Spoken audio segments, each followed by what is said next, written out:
স্বামী বিবেকানন্দের বাণী ও রচনা, 3য় খণ্ড, অধ্যায় বিশ্বজনীন ধর্মলাভের উপায়।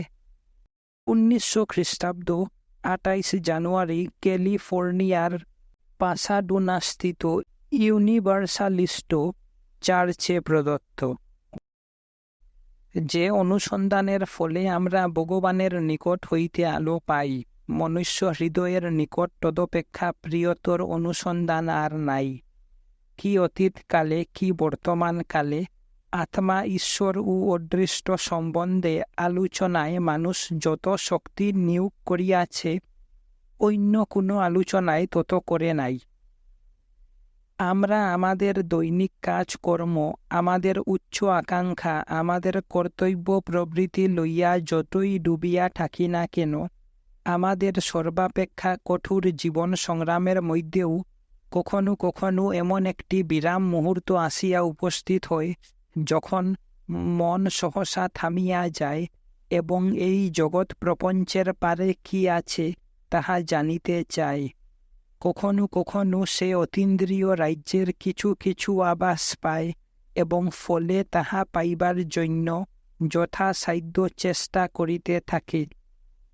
সর্বকালে সর্বদেশে এইরূপ ঘটিয়াছে। মানুষ অতীন্দ্রিয় বস্তুর দর্শন লাভ করিতে চাহিয়াছে, নিজেকে বিস্তার করিতে চাহিয়াছে এবং যাহা কিছু আমাদের নিকট উন্নতি বা ক্রমাবিভক্তি নামে পরিচিত, তাহা সর্বকালে মানব জীবনের চরম গতি, ঈশ্বর অনুসন্ধানের তুলাদণ্ডে পরিমিত হইয়াছে। আমাদের সামাজিক জীবন সংগ্রাম যেমন বিভিন্ন জাতির বিবিধ প্রকার সামাজিক প্রতিষ্ঠানের মধ্যে আত্মপ্রকাশ করে, তেমনি মানবের আধ্যাত্মিক জীবন সংগ্রামও বিভিন্ন ধর্ম অবলম্বনে আত্মপ্রকাশ করে। বিভিন্ন সামাজিক প্রতিষ্ঠান যেরূপ সর্বদাই পরস্পরের সহিত কলহ ও সংগ্রাম করিতেছে, সেইরূপ এই ধর্ম সম্প্রদায়গুলিও সর্বদা পরস্পরের সহিত কলহ ও সংগ্রামে রত। কোনো এক বিশেষ সমাজ সংস্থার অন্তর্ভুক্ত লোকেরা দাবি করে যে একমাত্র তাহাদেরই বাঁচিয়া থাকিবার অধিকার আছে এবং তাহারা যতক্ষণ পারে দুর্বলের উপর অত্যাচার করিয়া সেই অধিকার বজায় রাখিতে চায়। আমরা জানি এইরূপ একটি ভীষণ সংগ্রাম বর্তমান সময়ে দক্ষিণ আফ্রিকায় চলিতেছে। সেইরূপ প্রত্যেক ধর্ম সম্প্রদায়ও এই প্রকার দাবি করিয়া আসিয়াছে যে শুধু তাহারই বাঁচিয়া থাকিবার অধিকার আছে। তাই আমরা দেখিতে পাই, যদিও ধর্ম মানব জীবনে যতটা মঙ্গল বিধান করিয়াছে, অপর কিছুই তাহা পারে নাই, তথাপি ধর্ম আবার যেরূপ বিভীষিকা সৃষ্টি করিয়াছে, আর কিছুই এমন করে নাই। ধর্মই সর্বাপেক্ষা অধিক শান্তি ও প্রেম বিস্তার করিয়াছে, আবার ধর্মই সর্বাপেক্ষা ভীষণ ঘৃণা ও বিদ্বেষ সৃষ্টি করিয়াছে। ধর্মই মানুষের মধ্যে সর্বাপেক্ষা অধিক স্পষ্ট রূপে ভাতৃভাব প্রতিষ্ঠা করিয়াছে, আবার ধর্মই মানুষে মানুষে সর্বাপেক্ষা মর্মান্তিক শত্রুতা বা বিদ্বেষ সৃষ্টি করিয়াছে। ধর্মই মানুষের এমনকি পশুর জন্য পর্যন্ত সর্বাপেক্ষা অধিক সংখ্যক দাতব্য, চিকিৎসালয় প্রভৃতি স্থাপন করিয়াছে, আবার ধর্মই পৃথিবীতে সর্বাপেক্ষা অধিক রক্ত বন্যা প্রবাহিত করিয়াছে।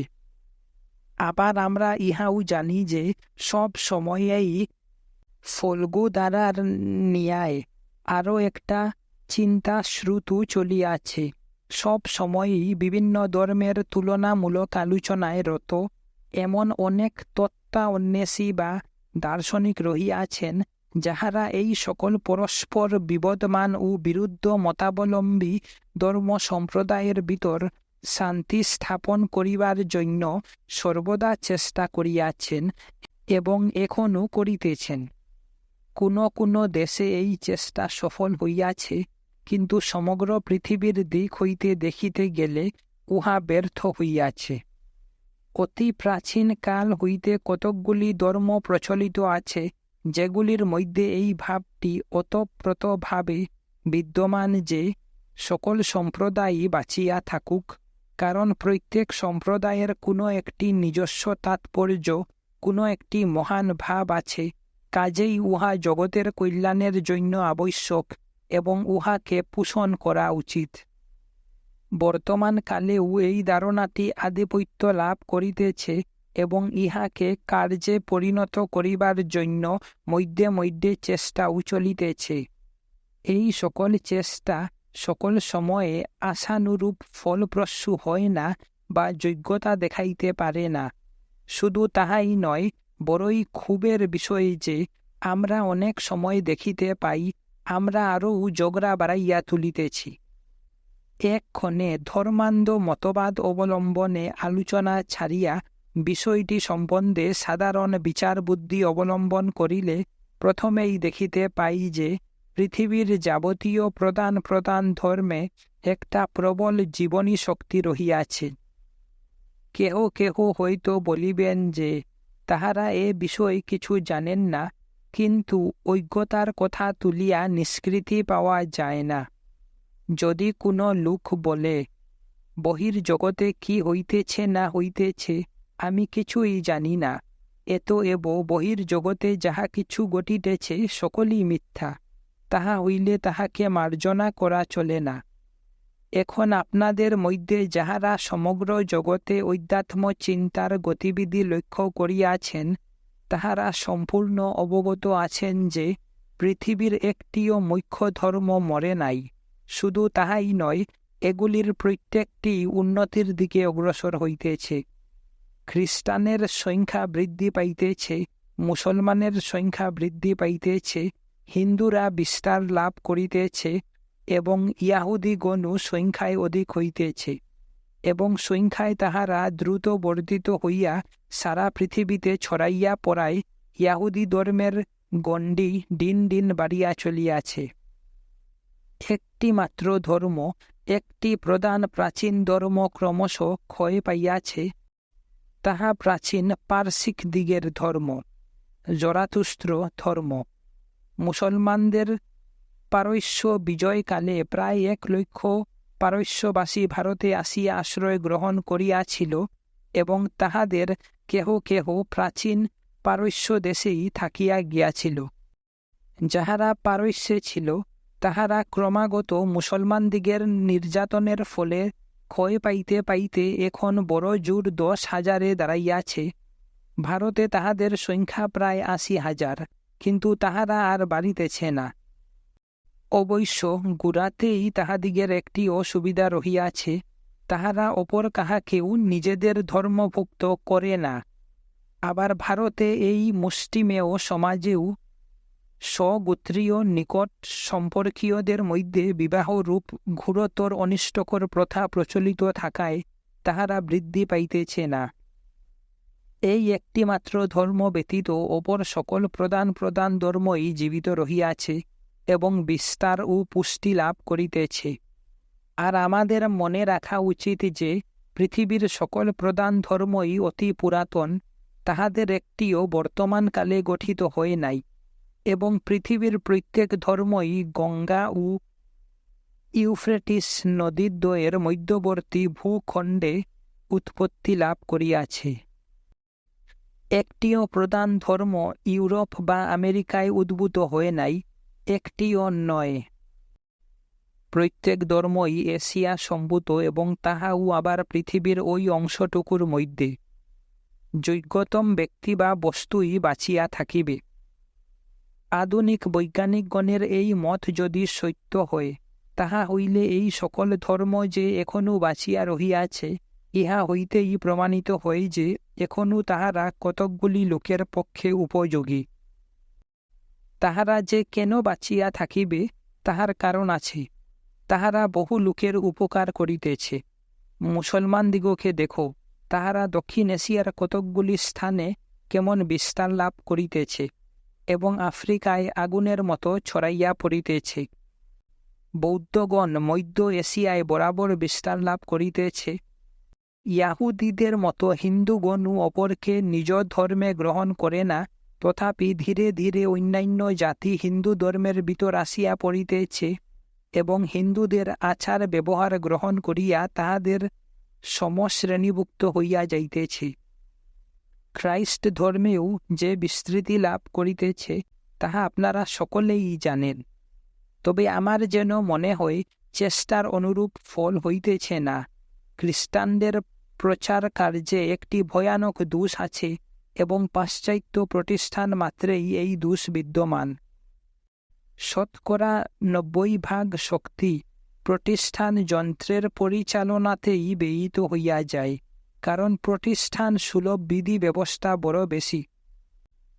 প্রচার কার্যতা প্রাচ্য লোকেরাই বরাবর করিয়া আসিয়াছে। পাশ্চাত্য লোকেরা সঙ্গবদ্ধভাবে কার্য, সামাজিক অনুষ্ঠান, যুদ্ধসজ্জা, রাজ্য শাসন প্রভৃতি অতি সুন্দররূপে করিবে, কিন্তু ধর্ম প্রচার ক্ষেত্রে তাহারা প্রাচ্যদিগের কাছে ঘেঁষিতেও পারে না, কারণ ইহা বরাবর তাহাদেরই কাজ ছিল বলিয়া তাহারা ইহাতে বিশেষ অভিজ্ঞ এবং তাহারা অতিরিক্ত বিধি ব্যবস্থার পক্ষপাতী নয়। এতএব মনুষ্য জাতির বর্তমান ইতিহাসে ইহা একটি প্রত্যক্ষ ঘটনা যে পূর্বোক্ত সকল প্রধান প্রধান ধর্মই বিদ্যমান রহিয়াছে এবং বিস্তার ও পুষ্টি লাভ করিতেছে। এই ঘটনার নিশ্চয়ই একটা অর্থ আছে এবং সর্বজ্ঞ পরম কারণিক সৃষ্টিকর্তার যদি ইহাই ইচ্ছা হইত যে ইহাদের একটিমাত্র ধর্ম থাকুক এবং অবশিষ্ট সবগুলি বিনষ্ট হোক, তাহা হইলে উহা বহু পূর্বেই সংসাদিত হইত। আর যদি এই সকল ধর্মের মধ্যে একটি মাত্র ধর্মই সত্য এবং অপরগুলি মিথ্যা হইত, তাহা হইলে ওই সত্য ধর্মই এতদিনে সমগ্র পৃথিবী পরিব্যাপ্ত করিত। কিন্তু বস্তুত তাহা হয় নাই। উহাদের কোনটি সমস্ত পৃথিবী অধিকার করে নাই। সকল ধর্মই এক সময়ে উন্নতির দিকে আবার অন্য সময়ে অবনতির দিকে যায়। আর ইহাও ভাবিয়া দেখো, তোমাদের দেশে 6 কোটি লোক আছে, কিন্তু তাহাদের মধ্যে মাত্র 2 কোটি 10 লক্ষ কোনো না কোনো প্রকার ধর্মভুক্ত।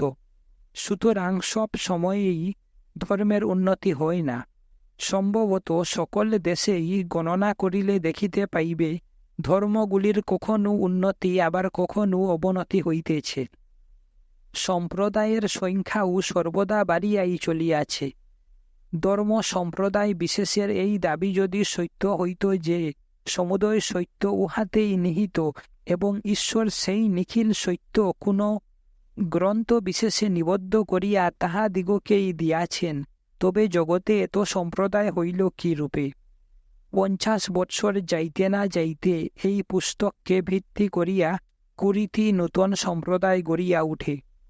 ঈশ্বর যদি কয়খানি পুস্তকেই সমগ্র সত্য নিবদ্ধ করিয়া থাকেন, তাহা হইলে ঝগড়া করিবার জন্য তিনি কখনোই আমাদিগকে সেগুলি দেন নাই। কিন্তু বস্তুত দাঁড়াইতেছে তাহাই। কেন এরূপ হয়? যদি ঈশ্বর বাস্তবিকই ধর্ম বিষয়ক সমস্ত সত্য একখানি পুস্তকে নিবদ্ধ করিয়া আমাদিগকে দিতেন, তাহা হইলে কোনো উদ্দেশ্য সিদ্ধ হইত না, কারণ কেহই সে গ্রন্থ বুঝিতে পারিত না। দৃষ্টান্ত স্বরূপ বাইবেল ও খ্রিস্টানদিগের মধ্যে প্রচলিত যাবতীয় সম্প্রদায়ের কথা ধরুন। প্রত্যেক সম্প্রদায় ওই একই গ্রন্থ তাহার নিজের মতানুযায়ী ব্যাখ্যা করিয়া বলিতেছে যে কেবল সেই উহা ঠিক ঠিক বুঝিয়াছে, আর অপর সকল ভ্রান্ত। প্রত্যেক ধর্ম সম্বন্ধেই এই কথা। মুসলমান ও বৌদ্ধদের মধ্যে অনেক সম্প্রদায় আছে, হিন্দুদের মধ্যে তো শত শত। এখন আমি যে সকল ঘটনা আপনাদের নিকট উপস্থাপিত করিতেছি, এগুলির উদ্দেশ্য আমি দেখাইতে চাই যে ধর্ম বিষয়ে যতবারই সমুদয় মনুষ্য জাতিকে এক প্রকার চিন্তার মধ্য দিয়া লইয়া যাইবার চেষ্টা করা হইয়াছে, ততবারই উহা বিফল হইয়াছে এবং ভবিষ্যতেও তাহাই হইবে। এমনকি বর্তমান কালেও নূতন মত প্রবর্তক মাত্রেই দেখিতে পান যে তিনি তাহার অনুবর্তীগণের নিকট হইতে 20 মাইল দূরে সরিয়া যাইতে না যাইতে তাহারা 20টি দল গঠন করিয়া বসিয়াছে। আপনারা সব সময়েই এইরূপ ঘটিতে দেখিতে পান। ইহা ধ্রুব সত্য যে সকল লোককে একই প্রকার ভাব গ্রহণ করানো চলে না, এবং আমি ইহার জন্য ভগবানকে ধন্যবাদ দিতেছি। আমি কোনো সম্প্রদায়ের বিরোধী নই, বরং নানা সম্প্রদায় রহিয়াছে বলিয়া আমি খুশি, এবং আমার বিশেষ ইচ্ছা তাহাদের সংখ্যা দিন দিন বাড়িয়া যাক। ইহার কারণ কি? কারণ শুধু এই যে যদি আপনি, আমি এবং এখানে উপস্থিত অন্যান্য সকলে ঠিক ঠিক প্রকার ভাব রাশি চিন্তা করি, তাহা হইলে আমাদের চিন্তা করিবার বিষয় থাকিবে না। 2 বা ততোধিক শক্তির সংঘর্ষ হইলেই গতি সম্ভব, ইহা সকলেই জানেন। সেই রূপ চিন্তার ঘাত প্রতিঘাত হইতেই, চিন্তার বৈচিত্র্য হইতেই নূতন চিন্তার উদ্ভব হয়। এখন আমরা সকলেই যদি একই প্রকার চিন্তা করিতাম, তাহা হইলে আমরা জাদুঘরের মিশরীয় দেশীয় মামিতে পরিণত হইয়া শুধু তাহাদেরই মতো পরস্পরের মুখের দিকে চাহিয়া থাকিতাম। তাহা অপেক্ষা অধিক কিছুই হইত না। বেগবতী জীবন্ত নদীতেই ঘূর্ণাবর্ত থাকে, বদ্ধ ও শ্রুতহীন জলে আবর্ত হয় না। যখন ধর্মগুলি বিনষ্ট হইয়া যাইবে, তখন আর সম্প্রদায়ও থাকিবে না, তখন শ্মশানের পূর্ণ শান্তি ও সাম্য বিরাজ করিবে। কিন্তু যতদিন পর্যন্ত মানুষ চিন্তা করিবে, ততদিন সম্প্রদায়ও থাকিবে। বৈষম্যই জীবনের চিহ্ন, এবং বৈষম্য থাকিবেই। আমি প্রার্থনা করিতেছি যে সম্প্রদায়ের সংখ্যা বাড়িতে বাড়িতে অবশেষে জগতে যত মানুষ আছে ততগুলি সম্প্রদায় গঠিত হোক, যেন ধর্মরাজ্যে প্রত্যেককে তাহার নিজের পথে তাহার ব্যক্তিগত চিন্তা প্রণালী অনুসারে চলিতে পারে। কিন্তু এই ধারা চিরকালই বিদ্যমান রহিয়াছে। আমাদের প্রত্যেকেই নিজ নিজভাবে চিন্তা করে, কিন্তু এই স্বাভাবিক ধারা বরাবরই বাধাপ্রাপ্ত হইয়াছে এবং এখনও হইতেছে।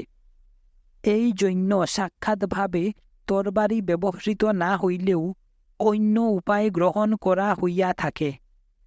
নিউ ইয়র্কের একজন শ্রেষ্ঠ প্রচারক কি বলিতেছেন শুনুন।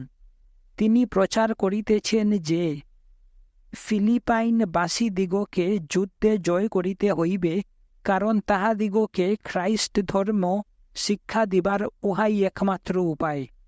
তাহারা ইতপূর্বেই ক্যাথলিক সম্প্রদায়ভুক্ত হইয়াছে, কিন্তু তিনি তাহাদিগকে প্রেসবিটেরিয়ান করিতে চান, এবং ইহার জন্য তিনি রক্তপাতজনিত ঘোর পাপরাশি স্বজাতির স্কন্ধে চাপাইতে উদ্যত। কি ভয়ানক! আবার এই ব্যক্তি তাহার দেশের অন্যতম শ্রেষ্ঠ ধর্ম প্রচারক এবং বিদ্যায় শীর্ষস্থানীয়। যখন এইরূপ একজন লোক সর্বসমক্ষে দণ্ডায়মান হইয়া এই প্রকার কদর্য প্রলাপ বাক্য বলিয়া যাইতে লজ্জাবোধ করে না, তখন জগতের অবস্থাটা একবার ভাবিয়া দেখুন। বিশেষত যখন আবার তাহার সূত্রবৃন্দ তাহাকে উৎসাহ দিতে থাকে, তখন ভাবিয়া দেখুন জগতের স্বরূপটা কি। ইহাই কি সভ্যতা? ইহা ব্যাঘ্র, নরখাদক ও অসভ্য বন্য জাতির সেই চিরভেষ্ট রক্তপিপাসা বই আর কিছুই নয়। শুধু আবার নূতন নামে ও নূতন অবস্থার মধ্যে প্রকাশিত হইতেছে মাত্র। এতৎ ব্যতীত উহা আর কি হইতে পারে? বর্তমান কালেই যদি ঘটনা এইরূপ হয়, তবে ভাবিয়া দেখুন, যখন প্রত্যেক সম্প্রদায় অপর সম্প্রদায়গুলিকে টুকরা টুকরা করিয়া ফেলিবার জন্য প্রাণপণ চেষ্টা করিত, সেই প্রাচীনকালে জগৎকে কি ভয়ানক নরক যন্ত্রণার মধ্যে দিয়া দিন কাটাইতে হইত। ইতিহাস ইহার সাক্ষ্য প্রদান করিতেছে। আমাদের সাদুল সদৃশ মনোবৃত্তি সুপ্ত রহিয়াছে মাত্র, ওই মনোবৃত্তি একেবারে মরে নাই।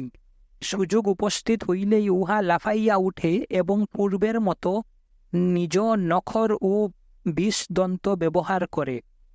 তরবারি অপেক্ষাও জড় পদার্থ নির্মিত অস্ত্র শস্ত্র অপেক্ষাও ভীষণতর অস্ত্র শস্ত্র আছে, যাহারা ঠিক আমাদের মতাবলম্বী নয়, তাহাদের প্রতি এখন অবজ্ঞা, সামাজিক ঘৃণা ও সমাজ হইতে বহিষ্করণ রূপ ভীষণ মর্মবেদী অস্ত্র সকল প্রযুক্ত হইয়া থাকে।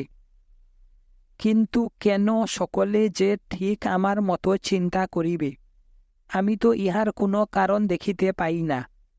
আমি যদি বিচারশীল মানুষ হই, তাহা হইলে সকলে যে ঠিক আমার ভাবে ভাবিত নয়, ইহাতে আমার আনন্দিতই হওয়া উচিত।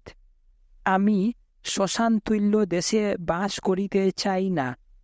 আমি মানুষেরই মতো থাকিতে চাই, মানুষেরই মধ্যে। চিন্তাশীল ব্যক্তি মাত্রেরই মতভেদ থাকিবে, কারণ পার্থক্যই চিন্তার প্রথম লক্ষণ। আমি যদি চিন্তাশীল হই, তাহা হইলে আমার অবশ্যই এমন চিন্তাশীল ব্যক্তিদের মধ্যে বাস করিবার ইচ্ছা হওয়া উচিত, যেখানে মতের পার্থক্য থাকিবে। তারপর প্রশ্ন উঠিবে, এই সকল বৈচিত্র্য কি করিয়া সত্য হইতে পারে? কোন বস্তু সত্য হইলে তাহার বিপরীত বস্তুটা মিথ্যা হইবে। একই সময়ে দুইটি বিরুদ্ধ মত কি করিয়া সত্য হইতে পারে? আমি এই প্রশ্নেরই উত্তর দিতে চাই। কিন্তু আমি প্রথমে আপনাদিগকে জিজ্ঞাসা করি, পৃথিবীর ধর্মগুলি কি বাস্তবিকই একান্ত বিরোধী? যে সকল বাহ্য আচারে বড় বড় চিন্তাগুলি আবৃত থাকে, আমি সে সকলের কথা বলিতেছি না।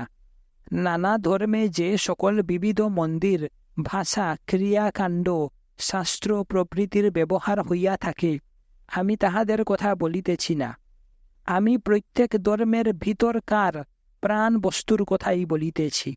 প্রত্যেক ধর্মের পশ্চাতে একটি করিয়া সার বস্তু বা আত্মা আছে, এবং এক ধর্মের আত্মা অন্য ধর্মের আত্মা হইতে পৃথক হইতে পারে, কিন্তু তাই বলিয়া তাহারা কি একান্ত বিরোধী?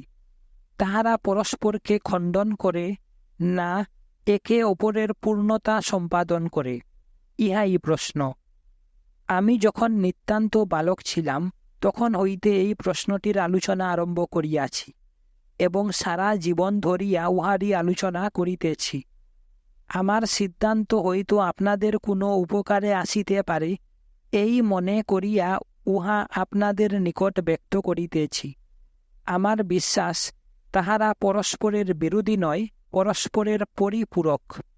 প্রত্যেক ধর্ম যেন মহান সার্বভৌম সত্যের এক একটি অংশ লইয়া তাহাকে বাস্তব রূপ প্রদান করিতে এবং আদর্শে পরিণত করিতে উহার সমস্ত শক্তি নিয়োজিত করিতেছে। সুতরাং ইহা মিলনের ব্যাপার, বর্জনের নয়, ইহাই বুঝিতে হইবে। এক একটি বড় ভাব লইয়া সম্প্রদায়ের পর সম্প্রদায় গড়িয়া উঠিতেছে, এবং আদর্শগুলিকে পরস্পর সংযুক্ত করিতে হইবে। এই রূপেই মানব জাতি উন্নতির দিকে অগ্রসর হইয়া থাকে। মানুষ কখনো ভ্রম হইতে সত্যে উপনীত হয় না, পরন্তু সত্য পাইতেই সত্যে গমন করিয়া থাকে। নিম্নতর সত্য হইতে উচ্চতর সত্যে আরূঢ় হইয়া থাকে, কিন্তু কখনো ভ্রম হইতে সত্যে নয়।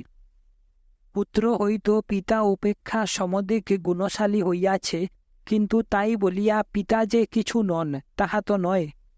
পুত্রের মধ্যে পিতা তো আছেনই, অধিকন্তু আরও কিছু আছে। আপনার বর্তমান জ্ঞান যদি আপনার বাল্য অবস্থার জ্ঞান হইতে অনেক বেশি হয়, তাহা হইলে কি আপনি এখন সেই বাল্য অবস্থাকে ঘৃণার চক্ষে দেখিবেন? আপনি কি সেই অতীত অবস্থার দিকে তাকাইয়া উহাকে অকিঞ্চিৎকর বলিয়া উড়াইয়া দিবেন? বুঝিতেছেন না, আপনার সেই বাল্যকালের জ্ঞানই আরও কিছু অভিজ্ঞতা দ্বারা পুষ্ট হইয়া বর্তমান অবস্থায় পরিণত হইয়াছে। আবার ইহা তো সকলেই জানেন যে একই জিনিসকে বিভিন্ন দিক হইতে দেখিয়া প্রায় বিরুদ্ধ সিদ্ধান্তে উপনীত হওয়া যাইতে পারে, কিন্তু সকল সিদ্ধান্ত একই বস্তুর আভাস দিয়া থাকে। মনে করুন, এক ব্যক্তি সূর্যের দিকে গমন করিতেছে, এবং সে যেমন অগ্রসর হইতেছে অমনি বিভিন্ন স্থান হইতে সূর্যের এক একটি ফটোগ্রাফ লইতেছে। যখন সে ব্যক্তি ফিরিয়া আসিবে, তখন সূর্যের অনেকগুলি ফটো আনিয়া আমাদের সম্মুখে রাখিবে। আমরা দেখিতে পাইব তাহাদের কোনো দুইখানি ঠিক এক রকমের নয়, কিন্তু এ কথা কে অস্বীকার করিবে যে এগুলি একই সূর্যের ফটো, শুধু ভিন্ন ভিন্ন দিক হইতে গৃহীত। বিভিন্ন খুন হইতে এই গির্জাটির চারিখানি ফটো লইয়া দেখুন, তাহারা কত পৃথক দেখাইবে, অথচ তাহারা এই গির্জার প্রতিকৃতি। এই রূপে আমরা একই সত্যকে এমন সব দৃষ্টিকোণ হইতে দেখিতেছি, যাহা আমাদের জন্ম, শিক্ষা, পারিপার্শ্বিক অবস্থা প্রভৃতি অনুসারে ভিন্ন ভিন্ন হইয়া থাকে। আমরা সত্যকেই দেখিতেছি, তবে এই সমুদয় অবস্থার মধ্য দিয়া সেই সত্যের যতটা দর্শন পাওয়া সম্ভব ততটাই পাইতেছি।